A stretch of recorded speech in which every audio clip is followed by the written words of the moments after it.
Hi అండి, ఈరోజు వీడియోలో గోరుచిక్కుడుకాయల తాలింపు ఎలా ప్రిపేర్ చేయాలో చేసి చూపిస్తున్నాను. వీటికి పీచు తీసుకొని ఇలా సన్నగా కట్ చేసుకొని వీటిని శుభ్రంగా 2 సార్లు నీటిలో కడుక్కున్న తర్వాత ఇవి మునిగేంత వరకు వాటర్ని యాడ్ చేసుకొని మూత పెట్టుకొని వీటిని ఉడికించుకోవాలి. ఇవి మరీ మెత్తగా కాకుండా కొంచెం నేను వీడియోలో చూపిస్తున్నట్టుగా ఇలా మనం చేతితో పట్టుకొని మ్యాష్ చేస్తే కొద్దిగా మ్యాష్ అవ్వాలి, పలుకు తగులుతూ ఉండాలి.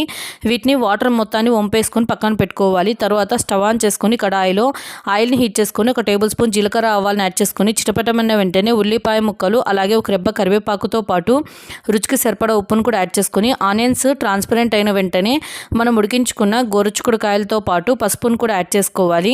వీటిని కొద్దిగా మిక్స్ చేసుకున్న తర్వాత 1.5 టేబుల్ స్పూన్ మనము రెడ్ చిల్లీ పౌడర్ని యాడ్ చేసుకోవాలి. ఇలా రెడ్ చిల్లీ పౌడర్ని యాడ్ చేసుకొని కొద్దిగా మిక్స్ చేసుకున్న తర్వాత వేయించుకొని మనము పొట్టు తీసుకున్న పల్లీలని ఇలా మనము కొద్దిగా బరకగా గ్రైండ్ చేసుకొని యాడ్ చేసుకుంటే మనకి తినేటప్పుడు అక్కడక్కడ పల్లీలు తగులుతూ చాలా టేస్టీగా ఉంటుంది.